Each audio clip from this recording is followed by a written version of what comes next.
Why is my mic not typing? Is it working? Yes. Medium white, right? Soft tissue injuries are the worst. It's easier to break a bone. It heals faster. And the dictionary? Yeah, it does actually. I swear, Yeah. I can like attribute this to the dictionary. Sorry. Turned out to be like 60 pages. Yeah. We got a lot of data so far. Yeah. But it'll make the writing the papers interesting. That's right. Okay, I'll get to it. Okay. I'm a trooper, not a sailor, and you. I forgot. Like, should I use? Want me to do the sign in? Right? Yeah. Yeah. That's so cute. I know. Is that gonna work? Hi, how are you?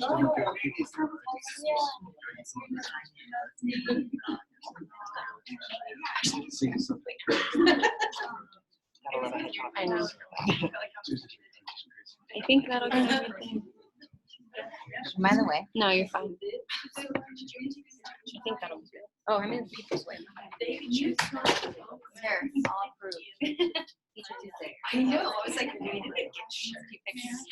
Sure. Oh, yeah, because you were in my class. Yeah, we did my share. Okay. I'm gonna post it right now. Okay. Rosemary or something smells so good. Oh, it smells so good. So, Byra, did you get your sweatshirt? Did everyone get a chance to sign in? Not yet. Not yet? Okay. Did the two? Yeah.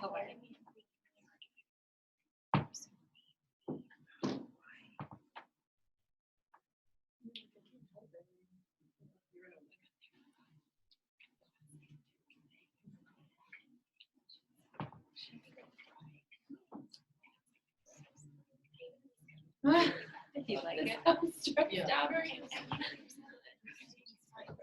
Yeah. I need more. No, there's more. I need more than the fire. I need next approval. Exactly. Oh, I love My level this. right now. My daughter was home from work today. She's like, "It's my back." Oh, these are so accurate. I love it. Can we choose two? Yeah, can I? Multiple. Yes, I don't want one, but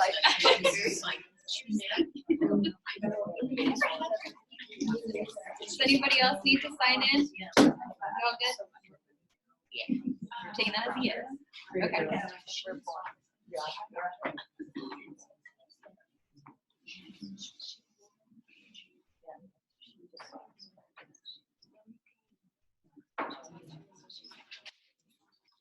You're like, okay. It's posted. We have Jocelyn Ahlers here to talk about mindfulness with us. So, without further ado, Thank you. Hey guys, how's it going? Oh, don't do that. That is not okay. How's it going? It is that time of the semester. How many of you are feeling a little bit overwhelmed and anxious? Okay, yeah. So we're going to talk a little bit about mindfulness, what it is, what it does, what it doesn't do, which I think is always a really important thing. And we're going to be doing a bunch of practices kind of as we can fit them in. And I will be keeping an eye on the time so we can get out of here and trying to get to your class. So that seems like the right thing to do. Let's see where I want to start. This is always the hard part. Let's do a practice to start with, if that's okay. Guys, ready to just dive in? How many of you have done mindfulness before somewhere? Oh, good. So this shouldn't be too unfamiliar to most people. Excellent. How many of you have done it in class here on campus? How many of you have done, like, say, yoga or something like yoga? Okay. All right. We got lots of options. Okay, good. So this shouldn't be too weird. So the first practice I like to do in pretty much every class that I teach mindfulness is falls under the classification of what we might call a resourcing practice. In other words, it gives you a chance with your eyes open to get familiar with the space around you. And this is a really useful thing to do. For any of you who are thinking about doing this in your classes, it's really weird and scary to ask people who've never done this before to just close their eyes and settle down in a room full of strangers, right? So it can really help to get a sense of what your space is like. And so that's the first thing I like to do. So the way this is going to work in a second is I'm going to ask you to begin to turn your head from side to side with your eyes open, and I'm going to ask you to look for certain things. Okay? And so as you're doing that, keep breathing. This is one of the big tricks of mindfulness always, is never to let the mindfulness practice distract you from the fundamental job of your body, which is to continue to bring oxygen to your brain. So do not stop breathing, no matter how sort of much you might want to. Are you ready for that? So I always ask people to settle into what I call a comfortable seated position, which lets you enhance your kind of mindful presence in the room. Feet flat on the ground, if you can reach. If you're like me, you will be dangling, and I apologize. You can sit cross-legged if you want. Hands in your lap or on the table in front of you, whatever's most comfortable, and allow the crown of your head to be the tallest part of your body. So this isn't about sticking your chin out and getting stiff. It's about bringing some kind of presence to you. Okay, so take a deep breath in and let it out with a sigh. I think that probably felt pretty good, so do that again. See it through your nose. And let it out with a sigh. And I'd like you to begin by just turning your head slowly to your right on your and just leaving your eyes open, kind of looking, and then swinging your head back towards center and moving it off to your left. And maintain that rhythm kind of as it's comfortable for your neck, just turning your head from side to side. And as you look around the room, notice anything that's a square. Just moving your head from side to side, noticing things that might be squares. Not forgetting to look up or behind you. As you keep looking, beginning to notice things that are circles.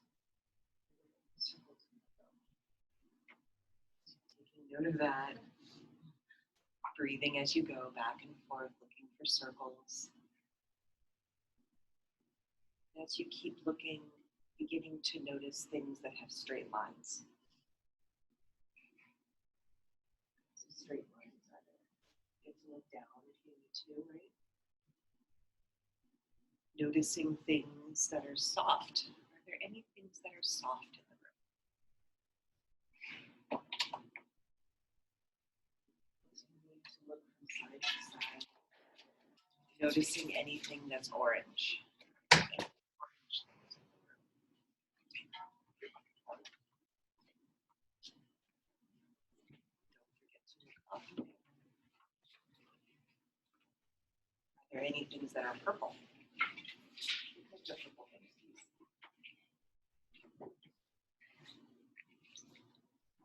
Don't forget to look behind you, see who's there or what's there as you look.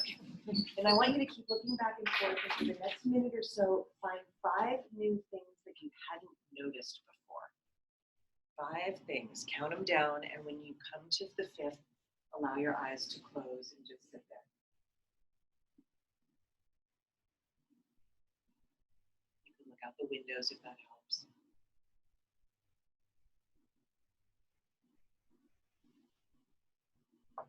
You found your 5 new things, settling down into your seat, closing your eyes or allowing your gaze to soften. And take note of 4 things that you can feel.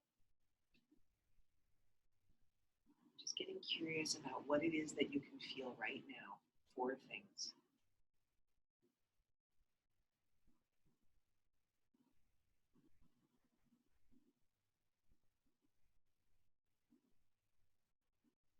Found the 4 things you can feel. Find 3 things that you can hear.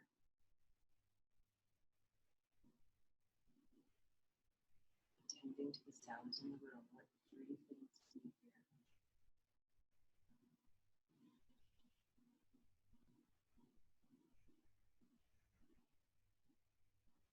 And you have that. 2 things that you can smell.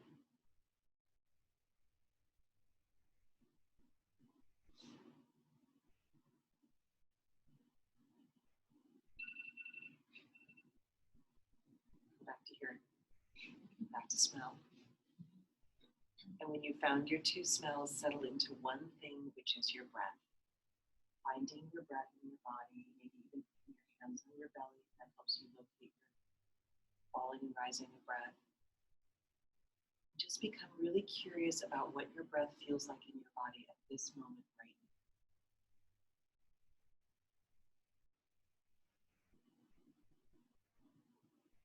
Noticing if it's shallow or deep.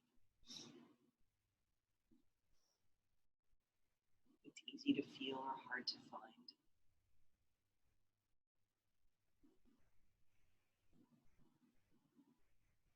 And seeing if you can find the exact point at which your in-breath becomes your out-breath. Your out-breath becomes your in-breath again.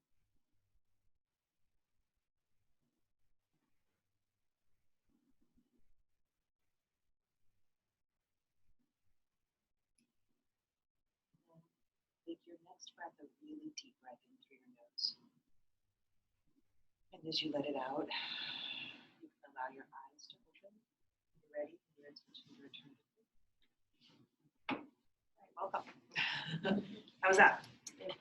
Anybody notice anything they didn't expect to notice, or find it hard in places that maybe you didn't expect to find it hard? Or yeah. I noticed that we have like one of those really old sharpeners in here. Yeah, right? I haven't seen one of those in a while. It's all kinds of circles, lots of round things. Anybody else? What was it like to attend to the room in that way?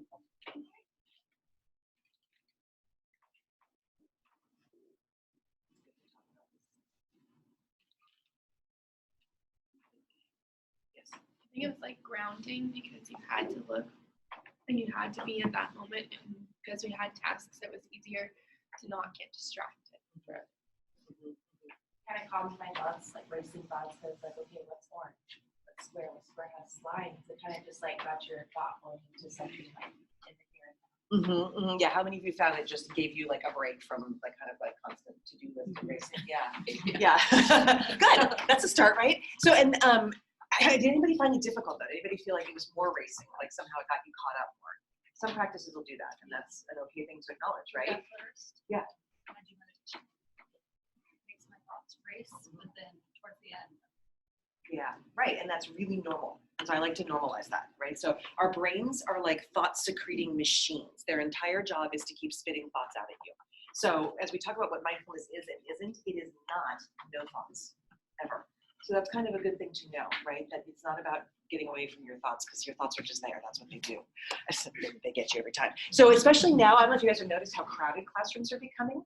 I find it's really useful before you settle into your class to look around you and know who's there and what's there and everything, because it's hard to focus when you're kind of like not sure what all those noises are around you or behind you and all those things. So it really can help. This is a tool that you can use and you can take sort of anywhere, especially before a test or something. It helps to just be really clear. Where am I? What's going on around me? Okay, now I can focus on this thing that I need to focus on. That's useful. I find it useful because I'm a shiny object distraction sort of person. Those of you who know me. So this is kind of the plan for the day. We just did our resourcing practice and mindfulness of breath, and then we're going to talk about what is mindfulness, what does it do and how does it do it, and what doesn't it do. Just to give you a sense. I like this particular chart. This gives you a sense of kind of the range of practices that count as mindfulness. And I find that really nice because even when people feel like I don't do mindfulness, and we had almost everybody raise their hand, but this is a really reassuring, I find, kind of list of practices because it tells you, you may not think you do mindfulness, but chances are you do at least one thing that's about mindfulness, right? And it's not just meditation. Meditation is a very, very useful tool for helping to settle your attention and giving you kind of like, sort of like going to the gym, right? How many of you go to the gym because you actually like it? Okay, not a few people. How many of you go to the gym because you know it makes you stronger for the other stuff that you do like to do, right? Yeah, that's what mindful sitting, like mindful meditation does for you. It's like going to the gym.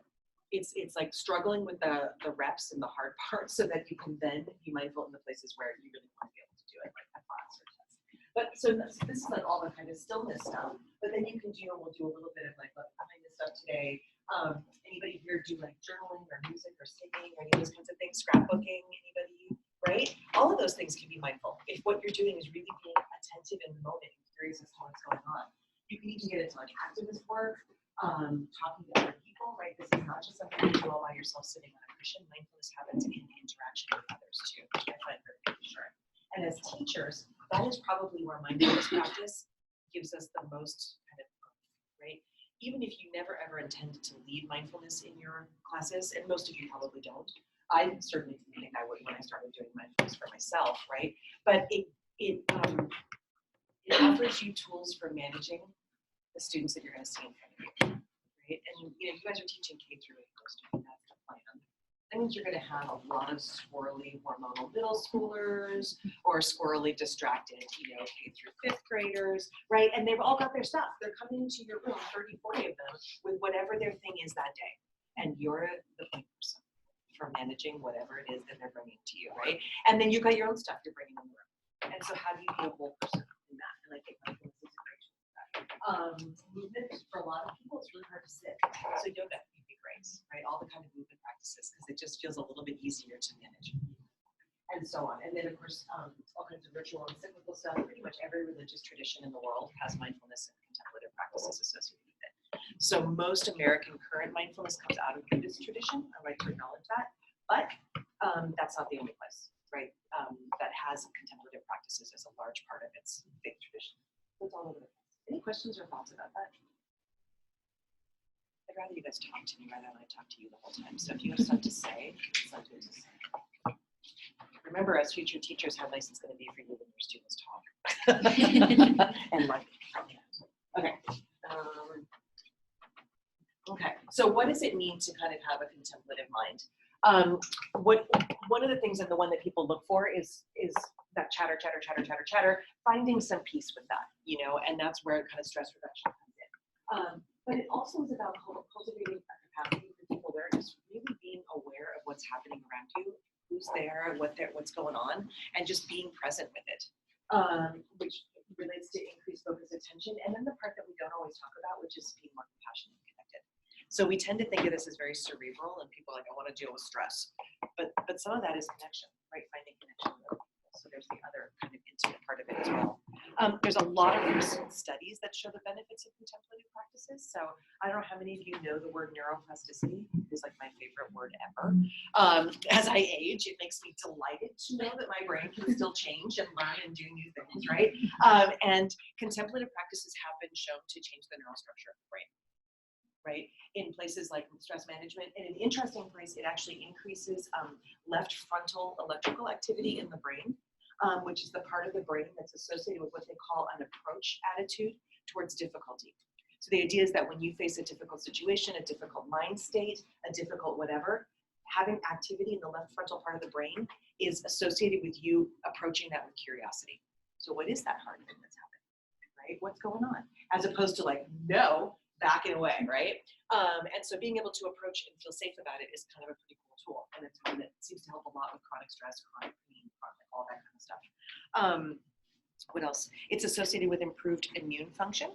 Mindfulness has been shown to, like, if you give people one of those like live flu things and they've been meditating and they haven't been meditating, they show like far less immune response.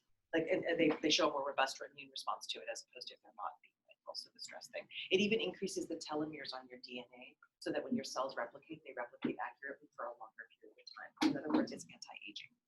I find that reassuring. Just going with that. It helps to foster, and this is the part that I think is so useful, a really strong internal sense of sort of stability and resilience. Like, bad thing happens, I'm all the way over here in stress, but I swing back to center a lot faster, right? Happy thing happens, and I'm clinging to it, and I'm wanting it not to go away, and it's like, I'm gonna lose it, and it's like easier to just be there with it, and then kind of swing back to center, right? So like, this is the cool thing. As the pendulum swings, we're not saying you're not going to feel all those huge, big emotions, but you find yourself in center a lot more easily, right? And just a lot less attached to whatever's happening. So one of the things we talk about in mindfulness is that pain is going to happen. Suffering is optional, right? So suffering is the thing we bring to pain. So how many of you have had kind of a bad thing happen to you at some point in your lives? Right. How many of you have told yourself a lot of stories about that bad thing? You mull it over, you think about it. It's like evidence of like some horrible truth about yourself, right? It's like, and you just like, it's there all the time. All that is the additional suffering we bring to the painful situation. The painful situation is there. It is, and it's hard, and it's awful. And instead of bringing compassion to ourselves and saying that's a thing that happened, we're like, you suck, right? This happened to you because of all these other true things about you. That's a story we're bringing to it. And that story feels really real, but it doesn't mean it's true. And so what mindfulness practice lets us do is to take a step back and say like, oh, okay, I'm feeling that really strongly right now. I've seen that story before. I know that one. That's my mind doing its thing. Thank you, mind. You're trying to keep me safe. You can sit over there. Right? You're like, we can have tea together, but you can do it that way. There's a little bit of distance between me and the suffering, right? And that's kind of what mindfulness is all about. So all these things that it does, it seems to do it by allowing us to take a step back from things that we think are real that aren't. And to actually be present, like you said, in the room, when you were like, oh, now I'm present in the room. I'm not up here in my thoughts, like, you know, in what happened before and what's going to happen later. I'm actually right here in the room. That changes everything, right? Suddenly you're 5 feet away from all those other stressors and you can see them there. That's a really different relationship to your stress than like, I'm in the middle of it and it's got me, right? And that's the part that we're trying to work on. Questions about that? I'm seeing nodding. That seems like it probably resonates somehow, right? Okay, what else do I want to do? Okay, so much to say. So what is mindfulness? Let's talk about it. Mindfulness is about paying attention to the present moment as it is, doing it on purpose, doing it without judgment. That's the kicker. And doing it with compassion. And I would say I add curiosity to this, because those of you who've had me know that I'm like a total magpie and everything is all about like, what can I learn about this, right? Shiny object, take it home. So curiosity is a driving force, right? And if you can get really curious about everything from where does your breath feel like in your body to what is going on with this difficult situation to, I don't know, how many of you deal with chronic pain? Anybody willing to come to that? Yeah, me too. And if you believe it or not, there's a lot of evidence that shows if you live with chronic pain, if you be curious about it and be with it and examine it and attend to it, it feels less overwhelming. Well, interesting. You kind of think it's like you have to think about the pain to get away from it. But that turns out not to be the case. And I think curiosity is part of it. Is it changing? Is it staying the same? Where do I feel it? What's it like? How do I name it? Like all those things change your relationship to those suffering states. Non-judgmentally is the big one. And this is where that spinning mind thing is so tempting when we kind of sit quietly and our brain goes crazy to be like, you are bad at this. This is awful. My brain is not supposed to do that. It's like, yeah, it is. Just watch, right? Don't be judgmental and be kind to yourself. Always be kind to yourself. So anytime you do a practice today or anywhere else, I always tell people you can opt out. It's really important to know that, because the truth is that for some people, when you see your mind for the first time, it's scary. They call it seeing the waterfall in Buddhist practice, because it's like suddenly you feel like your brain is racing more, but it actually isn't. It's just you're really aware of like, that's what my brain does all the time. Are you kidding me? And that's a pretty stressful thing. So for some people, mindfulness engenders more stress. And I just like to be honest about that, because if you're one of those people, that's cool. That is the way it is. And hopefully you get the tools to be with that stress. So, questions about that? Doing a lot of talking. Okay. What else do I want to tell you? Another really thing I like, because I'm a critical thinker, right? So important not to misuse mindfulness for yourself or for others. Mindfulness is not about being silent when you are suffering because of external causes. Okay, that's really important. In other words, if the circumstances of your life are difficult, it's not that you're supposed to put up with that. That is not what mindfulness is there for, right? Mindfulness is to give you resilience and strength and compassion to move on circumstances of injustice or intolerable, whatever it is. So there's a temptation sometimes with mindfulness to just be like, you gotta get good with it. Just be with your stuff. It's like, yeah, okay. And sometimes your stuff is caused by external stuff that needs to change. And you have every right to make that happen. And that's true for your students too. So I like to make that really clear, is that we're not trying to police people into stillness. This is especially true for women whose bodies are policed a lot, and people of color whose bodies are policed a lot, where if you say, be still, don't move, don't talk, that sounds a lot like, I don't want to hear your stuff. And that isn't what mindfulness is. Does that make sense? It's a tool actually for those two wings of like awareness, and then the compassion that comes with it leads us to action, leads us to right action around the things that we notice clearly. Right? So this is a kind of a, I like to say that, yes. Oh. Sure. So the question is, so when I talk about non-judgmental, how many of you have spent time with a young puppy? Anybody here? Or a toddler? Everybody? Yeah. Do they ever do the things you ask them to do? No. Right? So, it's like, I have a puppy right now, so I almost brought her today. You say like, sit, stay, right? And you like turn around and the puppy's like, what? They're stuck. And they're like everywhere, right? And you're like, no, you don't get mad. You're like, okay, puppy, come on. Come, sit, stay. Walk away. Puppy's like, what? I'm gone, right? And you're like, no, seriously, sit and stay. That's what we're doing. That is your mind. Your mind is an untrained puppy. And you say to it, sit, stay. And your mind's like, what? And it's like off chasing butterflies. Literally, my puppy chases butterflies, right? So your mind chases butterflies. And then you're like, no, seriously, sit, stay. And so if you can, when we do mindfulness, cultivate an attitude of sort of love and like a little bit of humor. I actually laugh at myself a lot when I do long sits, like for an hour or like days at a time or whatever. It's like there's a lot of humor. Oh, there you are again. There you are, wandering off to your funny little thing that you do, chasing your butterflies, and it's like, come back. That's all we're doing. We're just saying, puppy, come back. Toddler, come back. You know what I mean? You don't get mad at your 2-year-old for wandering off and doing things they're not supposed to do. You're like, this is what toddlers do. Toddlers wander off and do things they're not supposed to do. That is your brain. It wanders off and does things it's not supposed to do. Yeah, so that's kind of what we're aiming for here. What use do you imagine this is? Anybody? Like, why do you think it's useful to do practices, to actually practice mindfulness in formal ways? Maybe you don't, but just in case you do. Useful to you. Yeah. For me, like figuring out, like as a person who's have like the test coming up, so doing it here and then knowing that like it's okay to like okay, kind of like get my thoughts straight and like get them feeling not like scattered over. Yeah, exactly. It kind of like helps you to kind of cohere and focus and yeah. Anybody else? Yeah. That's like the strategy. Yep.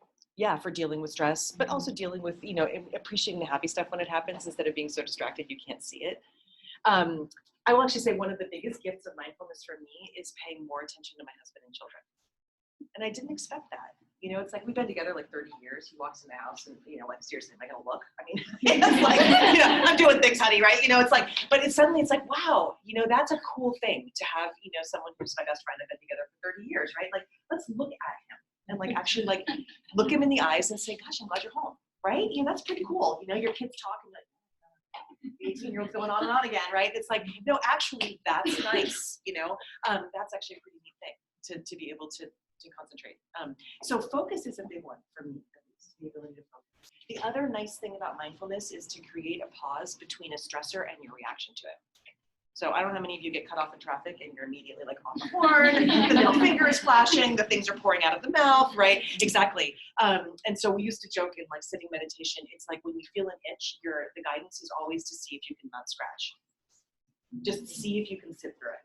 And so it's finding the space between itch and scratch. If you can do that with all the stressors in your life, it gives you space to respond in the ways that you want to respond, as opposed to just being in reaction. And then half an hour later, you're like, well, that probably wasn't what I needed to do right then. Right? I think I could have handled that a little differently. I had that exact experience because I'm bipolar. And so when things happen, they get me excited. I really like appreciate, like I thought I'm going to get a new phone. And then something will happen where it doesn't happen. And I'll still like be crazy because I'm stuck to that one thing. But now since mindfulness has come into my life, I can look at myself and be like, am I really going to die without this new phone? Is it going to change my life in any way? Am I going to be okay tomorrow when I wake up? And if all those are yes, then I just tell myself, well, I really don't need it. But I was never able to do that before. It was just like I was jumping into a fire with my emotions. They would just consume me no matter what I did. Every time. Yeah, thanks for sharing that. I think that's really common. People just go whole hog into everything, and then it's like just feels like it's devastating when it doesn't work, or it's we get attached, like all those kinds of things, and it's just easier to get that equanimity again, right? You swing, but you can pull yourself back a little bit more easily, which I think is kind of cool. I like this quote by Simon.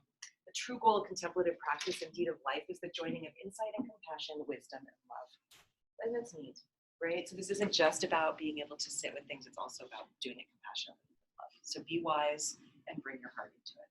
That's really neat. And I think if anything calls for that, it's probably teaching, right? Where you have to be wise for your students and you have to love them and yourself and the whole situation that you're dealing with. Okay, let's do a practice. Some of you did this with me already this week, but I figure it doesn't hurt to do it again. This is a practice that we call RAIN. It stands for recognize. This is a good mnemonic. You can remember it yourself in moments of stress.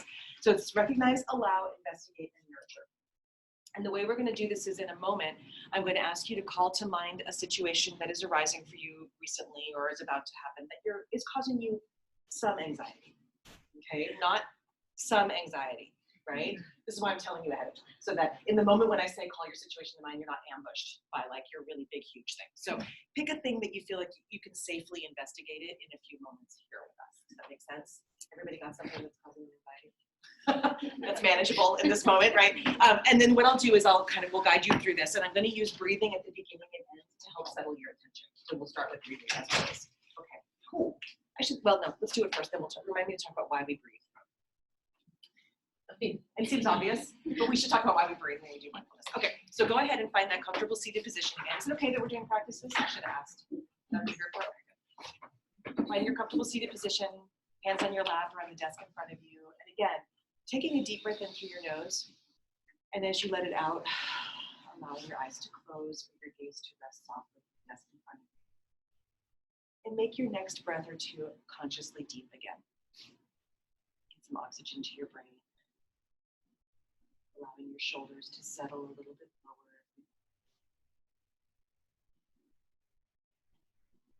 Allowing your sit bones to settle into your seat a little more firmly.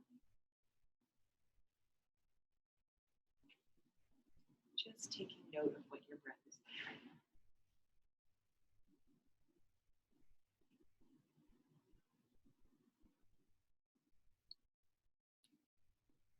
And then as you're ready, calling to mind this situation that's causing you a small amount of stress and anxiety. Something that feels manageable. And allowing your mind to really go there in all the ways it usually does. Envision it. What's worrying you about it? Who's involved? Just feel it in full color.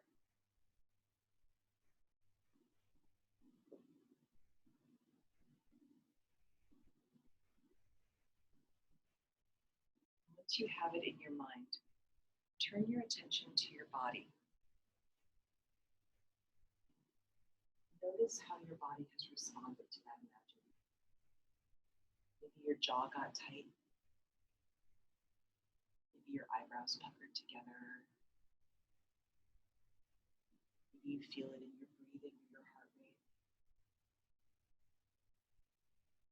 Maybe it's in the pit of your stomach, your shoulders. Maybe your scalp is tightened under your hands or feet. No judgment, just recognize what's happening in your body right now as that situation fills your thoughts.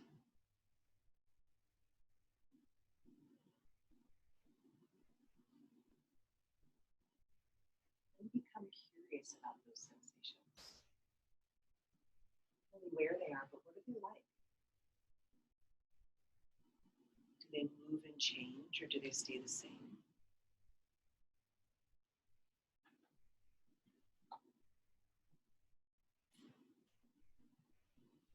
You describe them with words like burning or pressure, agitation. Do those shift over time?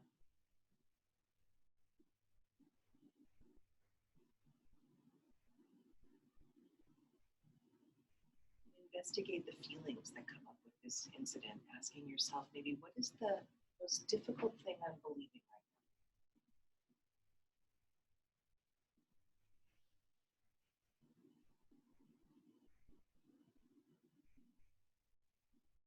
Noticing what that's like and asking yourself, how does this situation want me to be with it?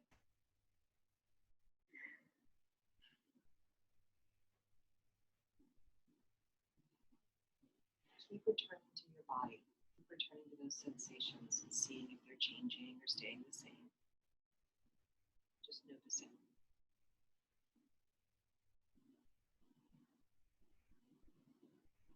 Notice if you're telling yourself a story about the situation or about the feelings. Just letting that be what it is.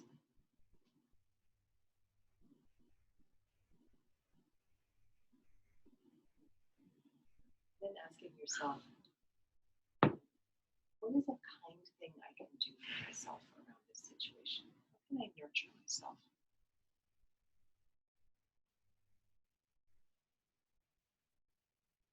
Maybe even offering yourself a gesture now, putting your hand on your heart, holding your hands. Everyone's eyes are closed, so it's okay to do that. Maybe deepening your breath a little, giving yourself the gift of some oxygen. Doing something concrete right now that feels nurturing and kind.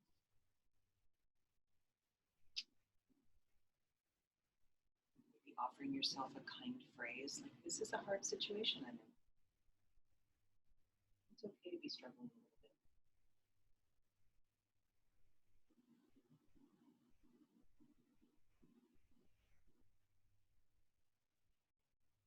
Then as you're ready, letting go of concentrating on the situation and just resting your breath for a moment more.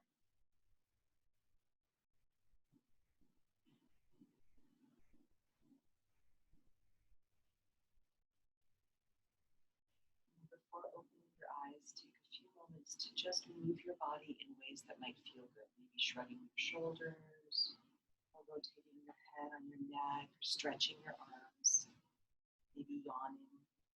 Just whatever feels like it would be a kindness.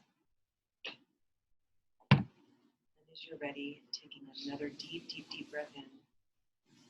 And as you let it out, allowing your eyes to open, your attention. That was a short one. How was that? Did it seem useful? Was it hard? Did you notice stress in places you didn't expect it?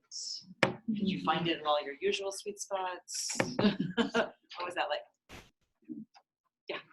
It allows you to like look at the worst of the situation and kind of just be like, well, it is what it is, kind of like just really go down that deep hole and then kind of like build myself back out as much as ease. It's just, you know, Interesting. it's kind of it made me kind of So going down the deep hole felt reasonable because you had Yeah. some, that's pretty impressive, right? Cool, yeah. Felt like it was a little bit, I don't know, difficult for me. Felt like my brain was just kind of going all over the place and it wasn't like able to focus on one thing until you like said, well, like give yourself a phrase or like tell yourself a phrase, and then suddenly I was like, oh, okay, like I can do that. And so then once I was able to like tell myself a phrase, then I was able to like focus more. But prior to that, I was like, I felt like my brain was still pinging all over the place. Yeah. Focus on one specific thing. Yeah, that's really normal, Yeah. right? So sometimes it's like too much to concentrate on. Maybe you got your situation, then you lost it immediately. You're on to some other situation, and then you're like, too many situations to focus on. I'm just feeling generalized anxiety at this moment, right? Yeah, that is really normal, right? And of course, we did this as a short practice. If you do this as a longer, like 15-minute practice, you have much more time to find that focus. But that kind of phrase is so worth having. Yeah. You know, because a lot of times when a difficult thing happens, what are the sorts of things we say to ourselves? What's that? You should have done something different. Yep. You screwed up. You got it wrong. Yeah. How many of you are like, suck it up, Buttercup? Come on, right? Like, yeah, suck it up is a big one for most of us, right? And how often do we take a moment to just say, like, hand on heart, that was a difficult situation. That was really hard, that thing. Or this is really hard. This moment right now is a really tough moment. And it's like, that just feels so like, really? I can say that? I'm allowed? Yeah. Yeah. Yeah. Yeah. Pretty amazing, right? Yeah. Exactly, because most of us would never say to our friends the things we say to ourselves in the privacy of our own minds, right? You never, we just don't. We would say, hey, sweetheart, that's hard. We'd even call them like a loving, kind word, like, sweetie, right? But we never give ourselves sweetie. We're never like, sweetie, this is hard, And that feels good. So I like offer that to you. It's kind of nice to be nice to yourself. Yeah. And there's a lot of studies, because we can talk about compassion too, but there's a lot of studies, people are afraid if they're compassionate to themselves that they'll give up. They'll give up. They won't try, right? And in fact, all the evidence shows exactly the opposite. That the more compassionate we are to ourselves, the more likely we are to keep trying something. Because we feel resilient. We feel like we know where our boundaries are. We feel like we can stop if we need to. And so we keep trying, right? So that's kind of an interesting thing, is that actually people who are self-compassionate succeed even more than people who are constantly beating themselves up with a stick when no one's, which we all kind of taught to do. Anybody else? Notice anything? Yeah. Well, kind of going off of that, I really noticed like how much I talk myself into it being much worse than it is by saying those negative things to myself, and then later I think of that of being so much more stress or so much more anxiety because of the things that I did to make it worse instead of what it really was. Yeah. Isn't that crazy? Yeah. Yeah. Our minds do that. They really do. You know, by perseverating and like going over things over and over again, it's like you get hit once and then you keep hitting yourself with the situation. Because how many of you found in your body that you were responding with stress to even just imagine the situation? Yeah. Increased heart rates, shallow breathing, right? Anybody else? What other was it? Very tense Tense shoulders, tight muscles, right? Nothing was happening to you in that moment. I want to point this out. None of you in that moment was in any danger. But our bodies respond as if we are. So we respond to emotional stressors as if a saber-toothed tiger had just jumped out at us. That's what we do, right? And we just do. And then we keep banging ourselves over the head with it. And so we keep responding. So our imagining of the situation will actually increase all of the things in our bodies that we are putting ourselves into fight or flight mode, which is really interesting. So that is one of the big tricks with breathing. So how many of you found that it got better as you just watched it happen? Did anybody find that it eased up as you watched it? Yeah, it doesn't last forever. Bodies they want to self-regulate. They really do want to down-regulate. So what happens when you're stressed is your sympathetic nervous system jumps into gear. That means that your heart rate increases, your breathing becomes shallow and rapid, your skin temperature goes up, your blood pressure increases. As you get more and more stressed, I kid you not, our hearing acuteness decreases. Our vision acuity also decreases, and we stop laying down short and long-term memories. The more stressed you are, speaking as future educators, the less likely you are to be able to learn. Literally, because you can't hear things, you can't see them right, and you can't make memories out of them. So when you live in chronic sympathetic nervous system arousal, it just sabotages all of your attempts to do anything to help yourself, right? Yeah. What happens if you get stressed thinking about how much you're Stressed. Isn't that the worst thing ever? You're like, and now I'm gonna die young and I'm never gonna learn anything because I'm so stressed. And then it's like, bang, there you go, right? Hopefully mindfulness lets you go like, well, there's a story I'm telling myself. Right, sweetie, that's hard, you know? Yeah. And we do that. You know, all of us kind of stress out about how stressed we are. You're supposed to be able to manage this better, right? How many of you say that? You shouldn't be stressed out about this. It's not that bad. Do not ever use mindfulness to beat yourself up over this. Like when you realize it's a story you're telling yourself, don't go like, see, I told you it wasn't that bad. You will all do that. I do that, we all do that. But try not to if you can help yourself, catch yourself, right? So what's interesting is that we also have a counterbalancing parasympathetic nervous system. I don't know how much you know about this, but we do actually have a down regulation system. Our bodies don't want to live in hyperarousal. And so we have a system that allows our heart rate to go down, our breathing to slow, right? Our skin temperature and blood pressure to go down. And what is the thing that can trigger that most easily? Breathing. A deep breath. Deep breathing is a huge trigger for your parasympathetic nervous system. I even noticed that automatically really long, but and then inhale and then hold. If I was holding breath, Yeah, isn't it?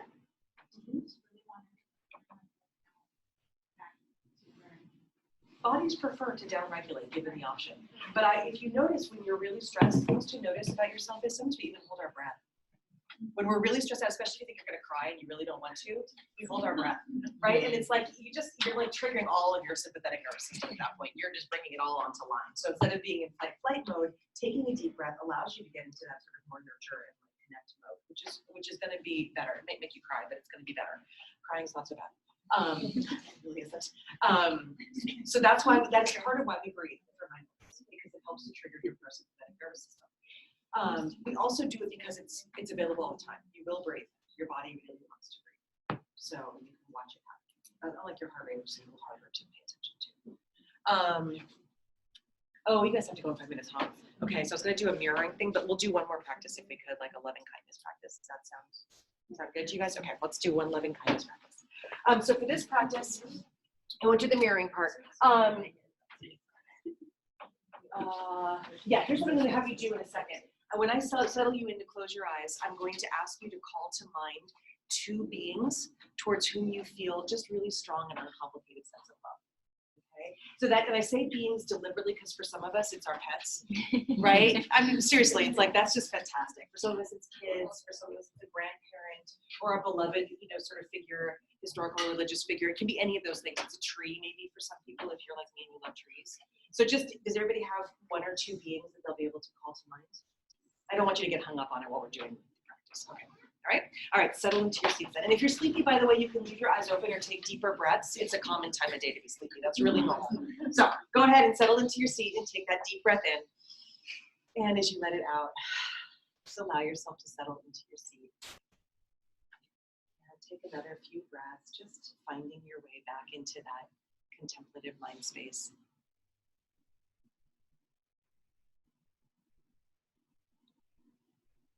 And as you're ready, please call to mind the first of these two beings whom you love, feel affection toward, and really visualize them right here with you right now.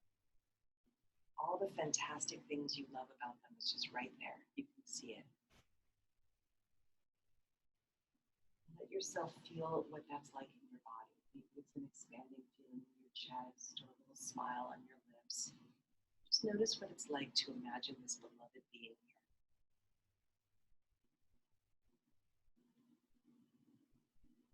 As you see them there in front of you, offer them some good wishes. May you be well. May you be safe.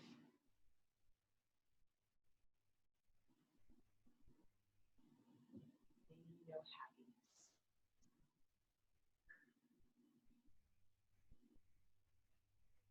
May you live your life with ease. Just letting that visualization and those phrases be your focus when your mind is distracted. May you be well. May you be safe and happy.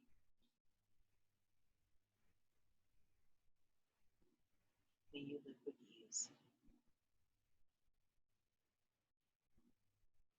Just noticing what it feels like to offer those good wishes to this beloved being.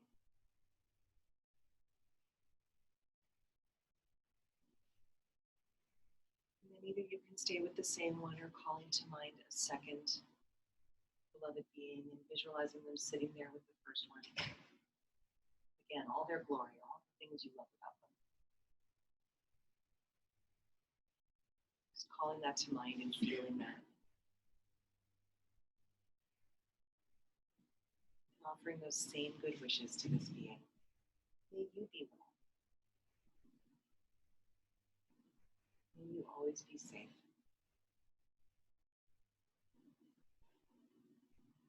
May you know happiness. May you live your life with peace. Can you use those phrases or other ones that feel heartfelt right now? Or just feeling that sensation of good wishing. May you be well.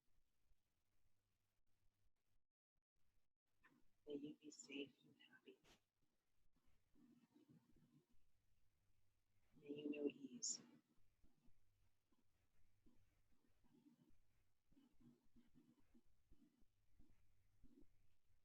And then I'd like you to visualize yourself sitting between these two beings in front of you. See yourself in all of your glory, all the wonderful things about you that people love. Knowing that you're just as worthy of all those good luck, good wishes, offering them to yourself too. May I be well. May I be safe.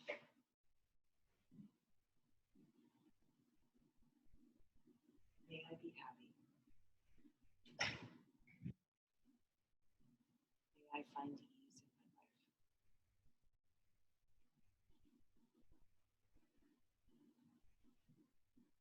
May I be well. May I be safe and happy. May I live with ease.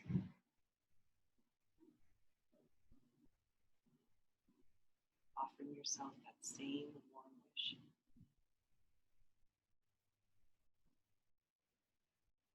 Letting go of that visualization, allowing yourself to feel a sense of gratitude towards yourselves for coming here in the middle of a busy day, taking time to nurture your health and well-being, and supporting each other in your practice, feeling grateful to the people around you.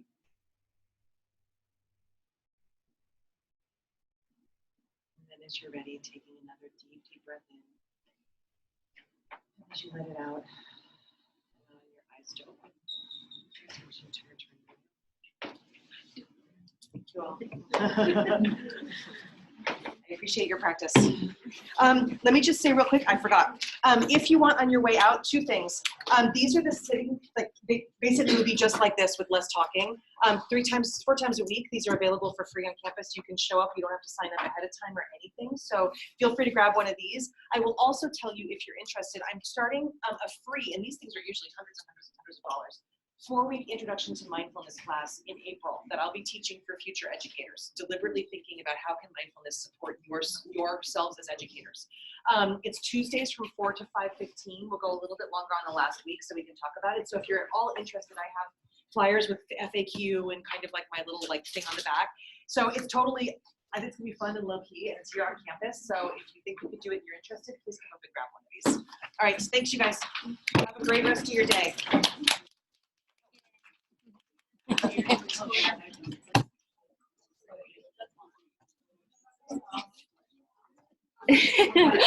was like in the corner of the camera. Oh, nice. That's great. But if you can, Bye. oh.